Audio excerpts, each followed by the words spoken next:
Tukiambĩrĩria mwena wa gĩcũa-inĩ nĩ atĩ kũhũndũrwo kwa meri igĩrĩ iria irakuĩte agendi cierekeire gĩcukĩro-inĩ Mombatha nĩkuo kũrarakĩte minista wa ugendi Najib Balala akiuga rĩrĩ nĩ ikinya rĩmwe thutha harĩ ugendi gũkũ bũrũri-inĩ. Akĩaria mwena wa Mombatha, Balala augĩte mũkana ũrĩa ũheanĩtwo nĩ mabũrũri ma Rũraya wĩgemaine na icera rĩa raia ao gũkũ bũrũri-inĩ nĩ ũhagũrĩte ugendi, akiuga thĩna wa ũhagũku wa ũgitĩri ti wa Kenya arĩ wiki, ĩndĩ ĩno nĩ ndamathia harĩ thĩ ng'ima. We are already in contact between the embassy and the Ministry of Interior and Ministry of Foreign Affairs and myself. Why don't we consult further so that we don't create panic? There is no panic, I can tell you. The country is safe and we have contained everything that could be a threat. Nakuo kaunti-inĩ ya Kiambu, mũtwarithia ũmwe wa taxi nĩ akinyĩtio igoti-inĩ rĩa Kiambu agĩkuruhanio na gĩkuũ kĩa mwonjoria Mary Wambui Kamangara.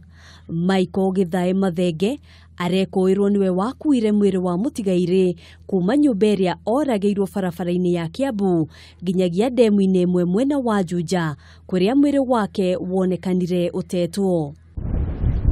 Tukierekera kaunti-inĩ ya Nakuru, rũhonge rwa kũramata maĩ rwa Warma nĩ rũthundũrĩte mĩtaratara ya ũgai wa maĩ kũrĩ aikari a itũra rĩa Bengi na mangĩ marĩa marigicĩirie thutha wa ndũgamano ya aikari ĩgiĩ mĩhũthĩrĩre ya maĩ arĩa marĩ rũgongo rwa njũĩ ici makĩrĩkana kũhingĩrĩria maĩ na kũmaunithĩrĩria mĩgũnda-inĩ yao na gũtiga aruna ao magĩthĩnĩka.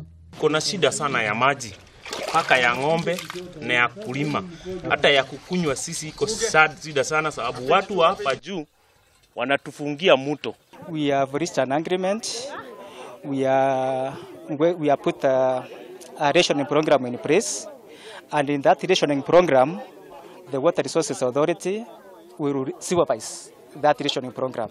Na muthia kaunti-inĩ ya Laikipia, mũrũgamĩrĩri wa atumia kaunti-inĩ ĩno Kate wa Rũgũrũ nĩ augĩte mũtũrĩre wake ũrĩ hatĩka-inĩ kumana na itua rĩake rĩa kwanĩrĩra ungumania ũrĩa ũratabanio thirikari-inĩ ya kaunti ĩno. In case of any harm caused on myself or any member of my family or any member of my staff or any of my supporters, I want the Deputy Governor of Laikipia, John Mwaniki, to know that he will be held liable, and really liable, him and his people, against the lives of myself and those of my people. Handũ-inĩ ha Kameme TV, njĩtagwo Ngina wa Wadurwa.